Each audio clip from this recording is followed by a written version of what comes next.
The rain came down in sheets that night, turning the desert into a maze of mud and darkness. Caleb Roar heard the knock. 3 deliberate strikes against weathered wood, and knew immediately something was wrong. No traveler came this far into the borderlands without reason. No woman traveled these roads at all. Yet when he opened the door, 4 of them stood there, drenched and shivering, their dark eyes reflecting lamplight like animals caught in a trap. The oldest one stepped forward, water streaming from her black hair, and spoke words that stopped his heart. "We came to have sex with you."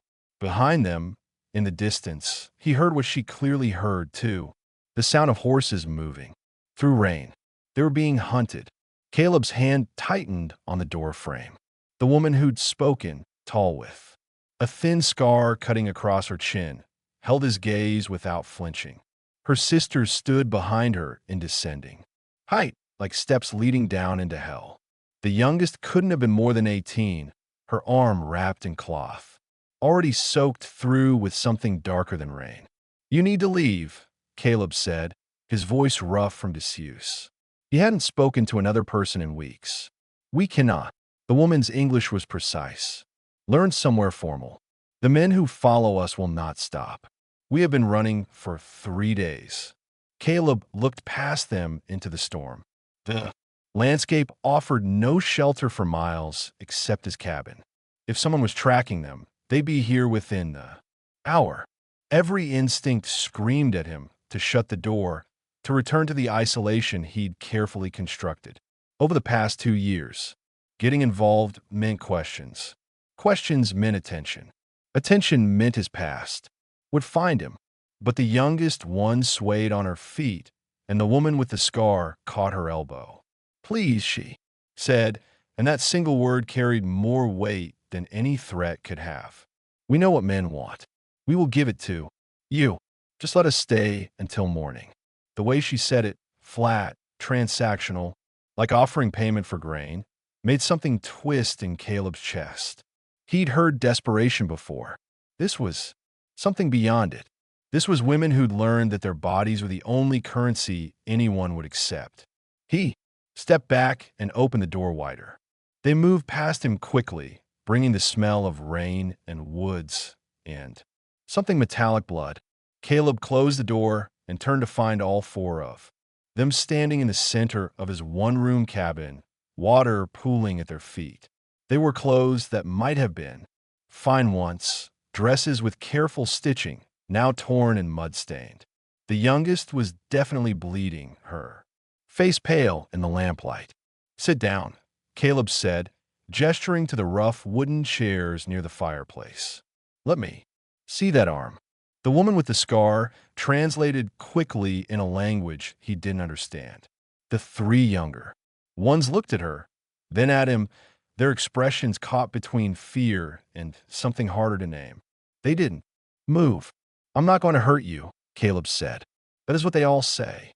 The woman stepped between him and her sisters, her body language shifting into something defensive despite her earlier offer, before they take what they want. "Anyway," Caleb held up both hands, palms out. "Then we'll establish some rules. You sleep there." He pointed to his bed in the corner. "I sleep here," he gestured, to the floor near the door. "Nobody touches nobody unless it's to tend wounds. Come morning, you tell me who's chasing you and why, and I'll decide what happens next." She studied him for a long moment, her dark eyes searching his face for the lies she clearly expected to find. Caleb kept his expression neutral, but he felt the weight of her gaze like a physical thing. She was beautiful in a way that had nothing to do with softness. All sharp angles and harder edges. Survivor's beauty. "Why?" she finally asked. "Why? Why help us if you want nothing in return?" "Because 2 years ago, I didn't help and 3 women died." The thought came unbidden, and Caleb shoved it down deep where it belonged. "Maybe I'm just tired of being alone," he said instead. It wasn't quite a lie. She translated again, and this time the 3 younger ones moved cautiously toward the bed. The woman with the scar remained standing, watching him, My name is Ayanna, she said. These are my sisters. Caleb. Caleb, she repeated, testing the shape of his name. You should know the men hunting us are not ordinary travelers. They are traders. They buy and sell women like us, and they do not forgive those who interfere with their property. Outside, the rain hammered against the cabin walls. But underneath it, faint and growing closer, Caleb heard what Ayanna clearly heard. Two, the sound of horses, and they were moving fast. Caleb moved to the window and peered through the gap in the shutters. 3 riders approached through the rain, their horses dark shapes against darker sky. They rode with purpose, not the casual pace of travelers seeking shelter. These were men who knew exactly where they were going. Put out the lamp, he said. Ayanna translated, and one of her sisters, the tall one with work-hardened hands, moved quickly to extinguish the flame. Darkness swallowed the cabin. In the sudden quiet, Caleb could hear his own heartbeat and the shallow breathing of 4 terrified women. The horses stopped. Outside, boots hit mud with heavy sounds. Then silence except for the rain. Roar, a voice called out. We know. You're in there. We're looking for some property that wandered off. For Apache girls. You seen them property? The word made Caleb's jaw tighten. He'd heard men talk like that before, back when he wore a uniform and followed orders he later regretted. Back when he told himself that what happened to Native women wasn't his concern. Haven't seen anyone. Caleb called back. Just me in the storm. A pause, then laughter. Cruel and knowing. That's so funny thing. We followed tracks right to your door. Fresh tracks. 4 sets. You sure you want to lie to us? Roar behind him. Caleb heard Ayanna's sharp intake of breath. She stood close enough that he could feel the heat coming off her body despite her wet clothes. Close enough that her arm brushed his when she moved. The contact sent something electric through him that had nothing to do with fear. The man asking his name, Dutch Carver, she whispered, her lips nearly touching his ear. He bought us 3 weeks ago from men who raided our village. We escaped 2 days ago. He will not leave without us. Her breath was warm against his neck. Caleb forced himself to focus on the immediate problem rather than the way. His body responded to her proximity. How many men does he travel with? Caleb asked quietly. 6. These 3 are just the hunters. The others wait at camp with more girls. Open the door, Roar. Carver's voice had lost its friendly edge. We could do this easy or hard. Your choice. Caleb's rifle leaned against the wall near the door, loaded and ready. He could probably take 1, maybe 2 before they returned fire, but that would mean a shootout with 4 women trapped inside a wooden cabin. The walls wouldn't stop bullets. Hell, they barely stopped wind. He needed time to think. Give me a minute, Caleb called out. Let me get dressed. You got 30 seconds. Ayanna's hand found his arm in the darkness, her fingers digging into his forearm with surprising strength. Do not give us to them. Please, whatever you want from us, we will give it.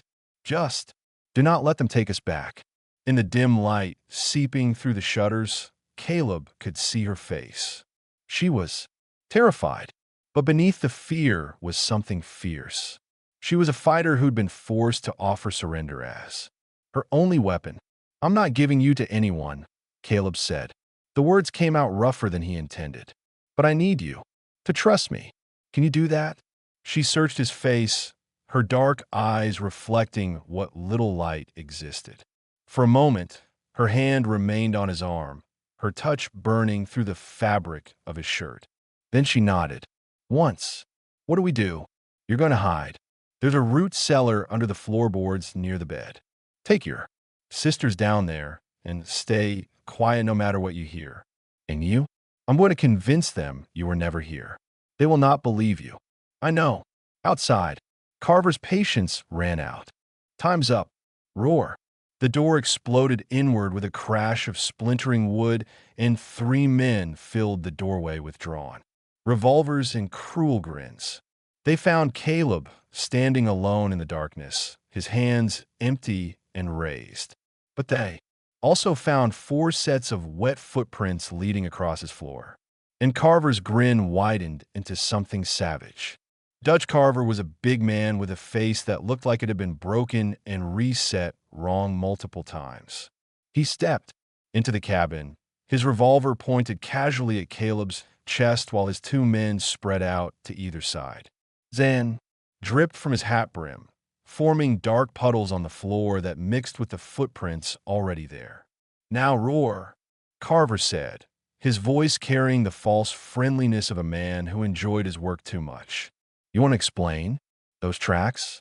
Because from where I'm standing, it looks like you've been harboring stolen property." "I don't know what you're talking about." Caleb kept his hands raised, his eyes tracking all 3 men. The one on the left was nervous, his trigger finger twitching. The one on the right looked bored. Carver himself was the real danger. Calm, controlled, enjoying every moment. "See, that's a problem." Carver walked slowly around the cabin's perimeter, his boots heavy on the wooden planks. He paused near the bed, studying the floor. "Because I'm a reasonable man, I pay good money for merchandise, and I expect to keep what's mine. Those 4 girls cost me $300. That's not money I'm willing to lose. $300 for 4 human lives." The math made Caleb sick. "Even if someone was here," Caleb said carefully. "They're gone now. Storm like this, they could be anywhere." Carver's laugh was ugly. "You know what I think, Roar? I think you're the kind of man who makes mistakes. The kind who thinks he can save people who don't want saving." He moved closer, his revolver never wavering. "I heard about you, ex-cavalry, discharged after you. Refused orders during a raid on an Apache village. Cost some of your men their lives because you went soft." The words hit like physical blows. Caleb's jaw clenched, but he kept his expression neutral. That mission, the one that ended his military career, had haunted him for 2 years. He'd refused to participate in what he knew would be a massacre. His commanding officer had called it cowardice. Caleb called it the only decent thing he'd ever done in uniform, even if it came too late to matter. "Ancient history," Caleb said. "Is it?" Carver smiled. "Because it seems to me like you're making the same mistake twice. Thinking you can interfere. Thinking there's some kind of moral high ground in the middle of nowhere." He gestured with his gun toward the floor. "I'm going to search this cabin, Rower, and when I find what I'm looking for, I'm going to make an example out of you." Fair warning. One of Carver's men moved toward the bed, and Caleb's pulse spiked. The root cellar was right there, concealed by loose boards. If they found it, if they found the women, everything would get worse fast. "Wait," Caleb said. Carver held up a hand, stopping his man, finally ready to talk sense.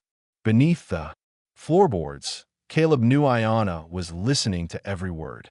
She would understand what came next. She had to. "They were here," Caleb admitted. 4 Apache women showed up about an hour ago, soaking wet, scared out of their minds. And I told them to keep moving, gave them some food, and sent them east toward the territorial line. Figured they had maybe 30 minutes ahead. Start before you showed up." It was a good lie. Believable. It gave Carver something to chase that wasn't in this cabin. Carver studied him for a long moment, then nodded slowly. "Ben, check. Outside. See if you can pick up tracks heading east." The nervous man hurried out into the rain. Caleb allowed himself to breathe slightly easier. If they bought it, if they left to chase ghosts, of course, Carver said. Conversationally. "You could be lying. Could be they're still here, somewhere hiding like rabbits." He moved suddenly, fast for a big man, and pressed his revolver against Caleb's forehead. "So, I'm going to search anyway. And if I find them, you're going to watch what I do to them before I put a bullet in your skull. Understand?" The metal was cold, against Caleb's skin. In the silence that followed, he heard something that made his blood freeze. From beneath the floorboards, barely audible over the rain, came the sound of someone coughing. Carver's eyes lit up with triumph. Well, he said softly. What do we have here? The cough came. Again, weak and wet. The youngest sister, the one with the wounded arm. Caleb cursed himself for not checking how bad the injury really was. Infection moved fast in wounds like that, especially in damp conditions. Pull up those boards, Carvered his remaining man, his gun never leaving Caleb's head. The man moved toward the bed, but before he could reach it, the boards lifted from below. Ayanna emerged first. Her hands raised, her face carved from stone. She climbed out with the careful dignity of someone refusing to give her captors the satisfaction of seeing her crawl. Her three sisters followed, the youngest leaning heavily on the tall one. Well, hello there, ladies, Carver said, his voice dripping false warmth. Miss me? Ayanna's eyes found Caleb's across the cabin. In that look he saw accusation, resignation, and something else. Understanding maybe that he tried, that sometimes trying wasn't enough. On your knees, Carver said to the women. All of you. They knelt, their wet clothes clinging to their bodies.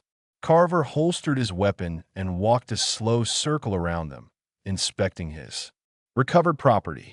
When he reached Ayanna, he grabbed a handful of her long black hair and jerked her head back, exposing her throat. This one's a fighter, he said, speaking to Caleb, but looking at Ayanna. Had to beat her twice. Already to teach her manners. Guess she needs another lesson. Leave him alone, Caleb said. The words came out harder than he intended. Or what? Carver released Ayanna's hair and turned to face Caleb fully. You going to stop me? You're unarmed, outnumbered, and way out of your depth here.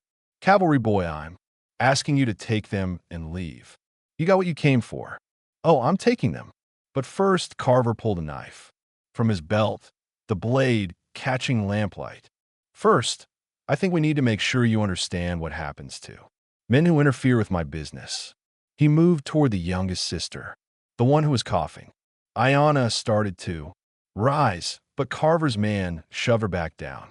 That one's already dying, Carver said casually. Infection in the arm. Probably won't last the week. Hardly worth what I paid for her. He grabbed the girl's wounded arm, and she screamed. Might as well put her down now. Save myself the trouble of feeding her. No. Ayanna's control finally broke. She surged to her feet despite the gun now pointed at her. Please. She is my sister. My blood. I will do anything. Anything. Carver's smile was predatory. Well, now that's interesting. What exactly can you offer that I don't already own? Ayanna's jaw worked. Caleb could see the war happening behind her. Eyes. Pride versus desperation. Dignity versus survival. She'd already made this calculation once tonight when she'd stood at his door and offered the only thing she thought men valued. There is a camp, she said finally, her voice hollow. 2 days north. Other women from our village who escaped. 20 maybe more. I can lead you to them. It was a lie. Had to be, but it was a good one. Delivered with just enough broken reluctance to sound true. Carver studied. Her. Why would you sell out your own people? Because she's my sister, my family, the others. Ayanna's voice cracked convincingly. They're just women I knew. They mean nothing compared to blood. The youngest sister understood. Enough English to look betrayed. Perfect acting or maybe real pain at having to say such things, even as lies. Ayanna didn't look at her. Carver considered this for a long moment. Then he sheathed his knife. Fine, you lead us to this camp, and I'll let your baby sister live for now. He grabbed Ayanna by the arm and pulled her close, his face inches from hers. But if you're lying to me, if we ride for 2 days and find nothing, I'll make you watch while I do things to her that'll make death seem kind. We clear? Ayanna nodded once. Her expression carved from ice. Good. Carver shoved her toward the door. Round up the others. We leave now. His men moved to comply, hauling the 3 younger sisters to their feet. The youngest could barely stand, fevered and shaking. The tall one supported her while the third sister, the one called Ka, looked at Caleb with desperate, pleading eyes. Ayanna moved toward the door, but paused when she reached Caleb. For just a moment, her hand brushed his, deliberate lingering. Her fingers were cold, but her palm was warm, and the contact sent electricity up his arm. "Thank you for trying," she whispered. So quiet only he could hear. Then even quieter the rifle. When they turned their backs before Caleb could process what she meant, Carver grabbed her and shoved her through the door into the rain. The cabin emptied of everyone, except Caleb and the man Carver had left behind. The bored-looking one who now pointed his revolver at Caleb with casual indifference. "Boss says to make sure you don't follow," the man said. "Nothing personal." He cocked the hammer. Outside, horses whinnied and saddles creaked. They were leaving, taking the four women back into hell, and Caleb was about to die, unable to stop it, just like 2 years ago. Just like always, the rifle. When they turned their backs, understanding hit Caleb a half second before the man's finger tightened on the trigger. His eyes flicked to where his rifle leaned against the wall. Too far, impossible to reach. But Ayanna hadn't, meant for him to grab it. She'd moved it. The explosion of gunfire filled the cabin, deafening in the enclosed space. But Caleb was already diving sideways as the bullet tore through empty air where his chest had been. He hit the floor, hard, rolled, and his hand found what Ayanna had hidden beneath the edge of his bed frame. His hunting knife, the one he kept strapped to the underside. The gunman was fast, already swinging his revolver to track Caleb's movement. But Caleb was faster. 20 years of cavalry training didn't disappear just because you stopped wearing the uniform. He came, up from the roll in a single fluid motion, closed the distance before the man could fire again, and drove the knife upward beneath the ribcage. The man's eyes went wide. His revolver clattered to the floor. He made a wet, choking sound and collapsed. Caleb stood over the body, his hands shaking blood, hot on his fingers. He'd killed men before, too many men in battles and raids he'd tried hard to forget, but it never got easier. The weight of it never lessened. He had maybe 3 minutes before Carver realized his man wasn't coming. 3 minutes to decide if he was really going to do this again. Chase after people who didn't belong to him. Interfere in business that would only bring him more trouble. 2 years ago, he hadn't chased. He'd let it happen. And 3, women had died because he'd chosen safety over action. Not this time. Caleb grabbed his rifle, checked the load, and shoved extra ammunition into his pockets. He pulled on his coat, found the wide-brimmed hat that kept rain out of his eyes, and paused at the threshold. The cabin had been his sanctuary, his escape from the world, and its endless violence. Walking through that door meant giving all of that up. He thought of Ayanna's eyes in the darkness, the way her hand had lingered against his, the fierce intelligence behind her terror. She'd save his life by hiding that knife, knowing he'd understand, trusting him to act when a moment came. Caleb stepped into the rain. The storm had intensified, turning the landscape into sheets of water and mud. Tracking would be nearly impossible in these conditions, but Carver's group was large and moving fast. They'd leave signs, broken brush, disturbed earth, horse manure. Caleb had tracked Apache war parties through worse terrain than this. He found their trail heading northwest, away from the territorial line Carver claimed to believe in. That meant he hadn't bought Ayanna's lie about the camp to the north, or he was testing her, seeing if she'd lead him true before, deciding whether to keep her alive. Either way, they wouldn't stop until dawn. Men like Carver traveled at night, when they had cargo that might attract unwanted attention. Caleb moved through the darkness, his rifle ready, his body falling into the rhythm of the hunt. Rain plastered his hair to his skull and ran into his eyes, but he ignored it. Somewhere ahead, Ayanna and her sisters rode toward whatever fate Carver had planned for them, unless Caleb reached them first. An hour passed. The trail led deeper into broken country, ravines, and rock formations that provided cover, but also made ambush easy. Carver would have scouts watching their back trail. Caleb would have to be careful. Then he heard it. Voices carried on the wind, distorted by rain, but unmistakable. Male voices, rough with drink and exhaustion. They'd stopped to rest the horses. Caleb crept closer, using the terrain for cover until he could make out shapes through the downpour. 7 horses, not 6. Carver had met up with more of his men. That changed the odds considerably. He counted 4 men visible around a makeshift shelter, formed by a rocky overhang. The women sat huddled together nearby, their hands bound behind their backs. Even from this distance, Caleb could pick out Ayana's silhouette, the proud way she held her spine despite everything. One of the men approached her, said something Caleb couldn't hear, and grabbed her by the hair.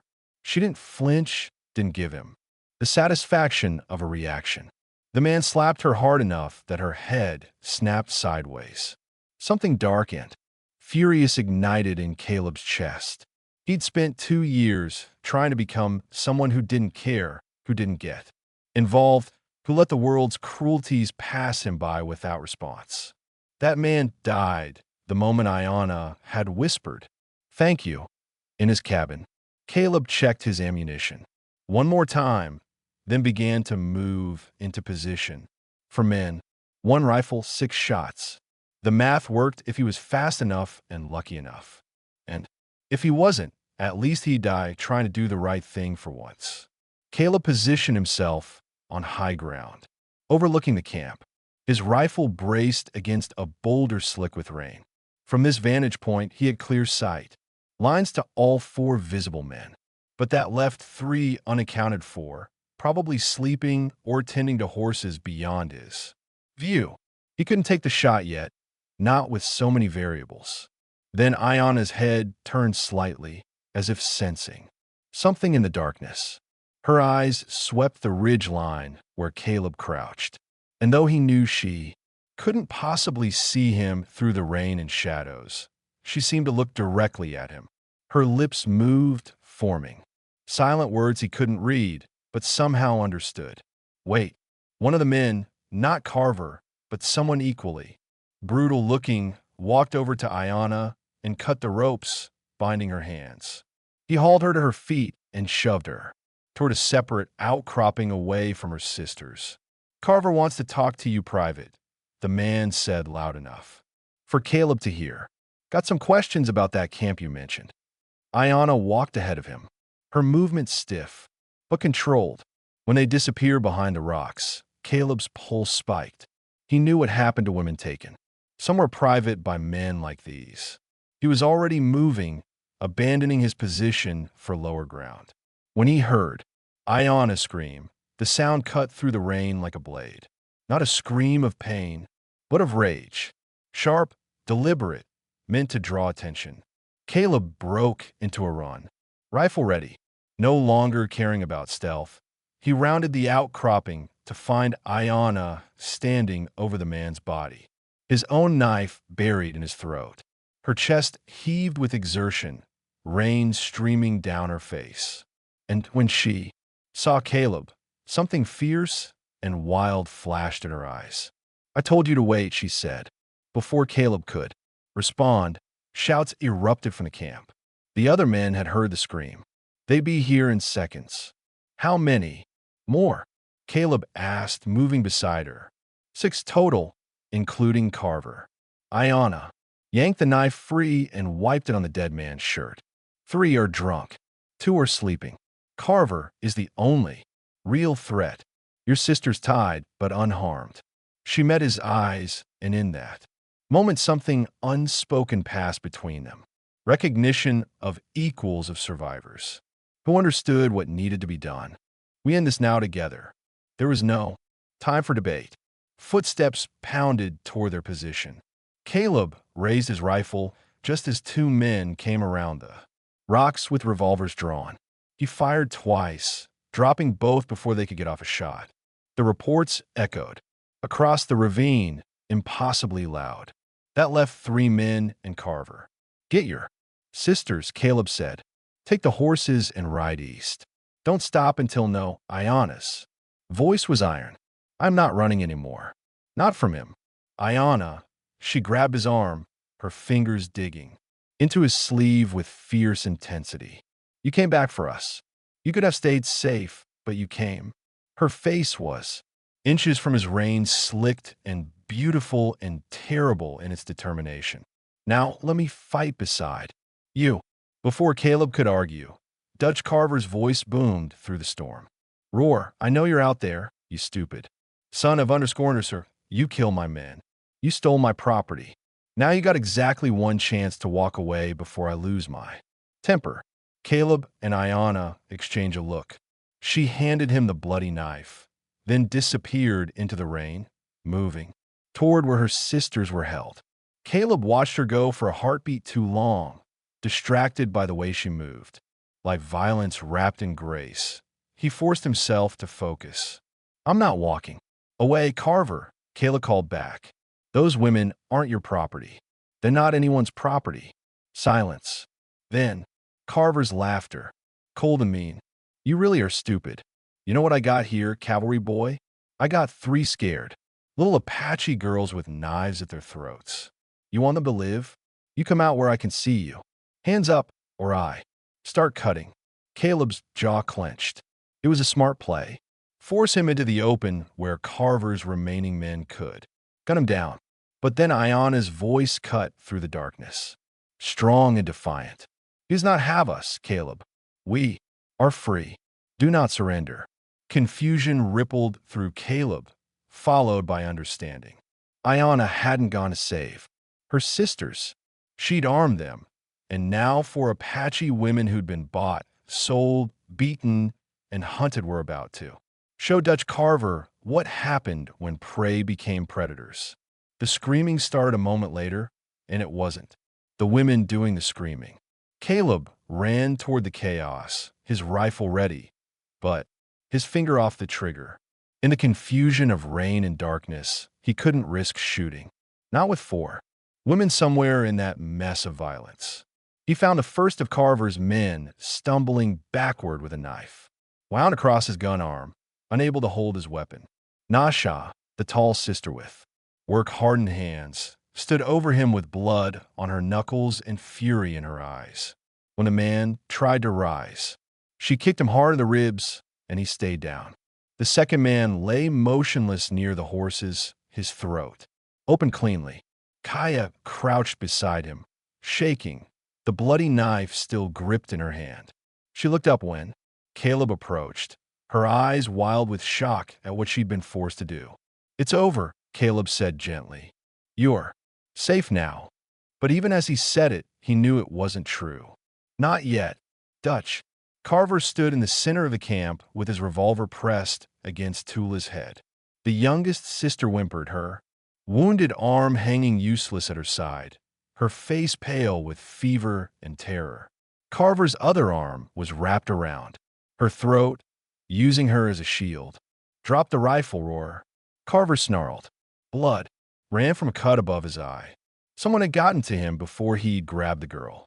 Drop it, or I paint the rocks. With her brains, Caleb lowered his rifle slowly, his mind racing through scenarios. At this distance in this rain, with Carver using Tallulah as cover, there was no clean shot. Any attempt would get the girl killed. Let her go, Caleb said. Your men are dead or dying. You've got no leverage left. I got this leverage right here.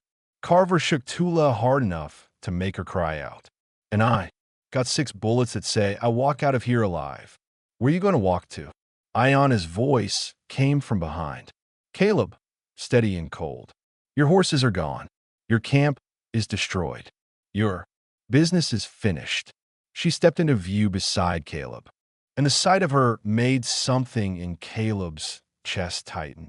She was soaked with rain and blood, most of it not hers, and she moved with the dangerous calm of someone who'd crossed a line and found freedom on the other side. You little _Carver hissed. I should have killed you the first day. Yes, Ayana agreed. You should have. Then, everything happened at once. Tallulah, despite her fever and fear, went suddenly limp in Carver's grip. Dead weight that threw him off balance for just a second. Ayana was already moving, crossing the distance with impossible speed, and Caleb understood what she was doing. A heartbeat before she did it. She was giving him the shot. Caleb's rifle came up smooth and fast. Years of training taking over. Carver tried to adjust, tried to aim at Ayana instead, but she was too close and moving too fast. His revolver tracked toward her chest. Caleb fired. The bullet took Carver high in the shoulder, spinning him sideways and tearing the gun from his hand. He released Tula, who collapsed into the mud. Ayana hit him like a storm, driving her shoulder into his wounded side and taking him down hard. They rolled in the mud.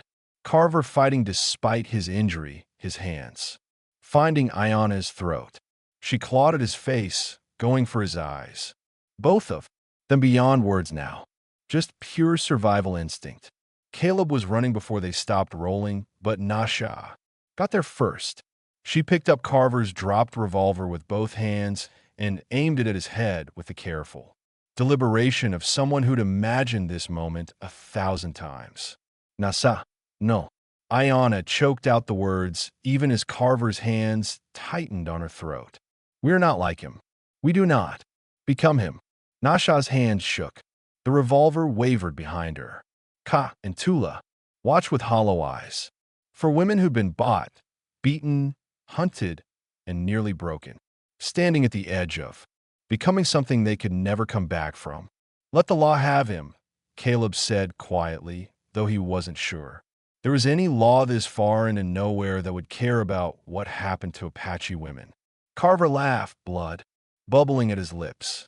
What lie you think anyone gives a damn about? Ayana's fist caught him in the throat, cutting off his words. She pulled free of his grip and stood, breathing hard, staring down at the man who turned her and her sisters into merchandise. We do not kill him because he is not worth it, she said. Finally, we let him live with the knowledge that 4 women he tried to break are the reason he failed. That is punishment enough. She turned to Nasha and gently lowered her sister's hands. The revolver dropped into the mud. Carver tried to rise, but Caleb's boot on his wounded shoulder kept him down. The territorial marshal's office is 2 days south. Caleb said, we take him there. Let them decide what happens next. Ayana met his eyes, and in that look was everything they'd been through. The terror and the trust, the violence and the survival. Something had changed between them in the hours since she'd stood at his door and offered the only thing she thought he'd accept. Now she knew he'd accepted something entirely different. Her humanity, her strength, her right to choose her own path, and maybe, just maybe, a future that didn't involve running anymore. 3 days later, Caleb stood outside the territorial marshal's office and watched Dutch Carver being led away in chains. The marshal had been skeptical at first. 4 Apache women accusing a white trader of trafficking was the kind of case most lawmen ignored. But the bodies of 6 dead men and testimony from Caleb, an ex-cavalry officer, had been enough to tip the scales. Carver would hang. The law moved slowly out here, but it moved. Will it stick? Ayana asked quietly, standing beside Caleb on the wooden walkway. Or will money and influence find a way to free him? It'll stick, Caleb said. I made sure of it. He'd spent 2 days writing detailed accounts, tracking down witnesses, and calling in favors from men he'd served with who still believed in doing the right thing. Carver's operation had been larger than anyone suspected. Dozens of women bought and sold across the territories. When the full scope came to light, even the most corrupt officials couldn't look away. Ayana nodded slowly, watching until Carver disappeared into the jail. Then she turned to Caleb, and the morning sun caught her face in a way that made his breath catch without the desperation and fear that had defined their first meeting. He could see her clearly now, strong, intelligent, beautiful in the way of people who'd survived what should have broken them. "What will you do now?" she asked. Caleb had been asking himself the same question. His cabin was still there, still offering the isolation he'd thought he wanted. But something had changed in him during that night in the rain.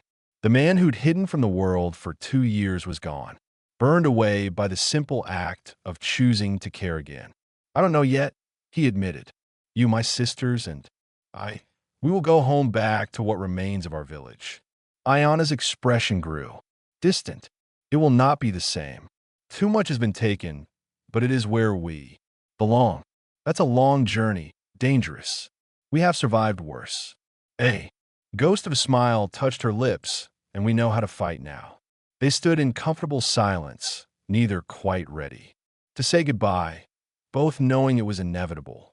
Their paths had crossed in violence and desperation, but those paths led to different destinations. Then Ayana turned to face him fully, her dark eyes serious. "That first night when we came to your door, I said terrible things. Made an offer that shamed me even as I spoke the words. You were trying to survive." Caleb said, "Yes, but also I was wrong about who you were, what you would want from us." She stepped closer, close enough that he could smell rain still clinging to her hair despite the dry morning. "I thought all men were the same, that the only value we had was in our bodies, our submission. You proved me wrong, Ayana." She placed a finger against his lips, silencing him. The touch was electric, deliberate, nothing like the desperate contact in his cabin. This was choice, not necessity. "Let me finish," she said softly. "You gave us something more valuable than safety. You gave us back our ability to choose, to fight, to determine our own worth." Her hand moved from his lips to rest against his chest, over his heart. "That is a debt I can never repay. You don't owe me anything." "I know." Her smile widened slightly. "That is why I want to give you something anyway." She rose on her toes and kissed him, gentle at first, then deeper, her hand curling into his shirt. It lasted only a moment, but in that moment, Caleb felt 2 years of isolation crack open. Like ice in spring, when she pulled back, her eyes held both sadness and warmth. "A better memory than the one we started with," she said. "So you remember that not all meetings in rain and darkness end in tragedy." Before Caleb could respond, Nasha appeared in the doorway of the boarding house where they'd spent the night. "We are ready," she said in halting English, then smiled shyly at Caleb. "Thank you," Caleb roared, "for everything." Ka and Tallulah emerged behind her. Tula's arm was properly bandaged now, the fever broken with medicine from the town doctor. She looked fragile still, but alive, healing. All four sisters stood together, no longer victims of circumstance, but survivors who'd reclaimed their agency. They left as the sun climbed higher. For women on horseback heading north toward home, Ayana looked back once, her hand raised in farewell, and Caleb raised his own in response. He watched until they disappeared into the distance, then turned south. Not back to his cabin, not back to isolation. The marshal had mentioned other cases, other women who needed help, other situations where someone willing to interfere might make a difference. Caleb had spent 2 years running from the guilt of inaction. Maybe it was time to spend the rest of his life running towards something instead. As he rode, he thought about Ayana's words at his door that first night. Words meant to secure survival through the only means she thought available. How wrong they'd both been about what would be asked and what would be given. She'd come seeking a transaction. They found something far more valuable instead. Respect, trust, the knowledge that sometimes the right thing to do was also the hardest thing to do. And somewhere in the territory ahead, there were other women who needed someone to make that choice. Caleb rode toward them, no longer a man hiding from his past, but one finally making peace with it.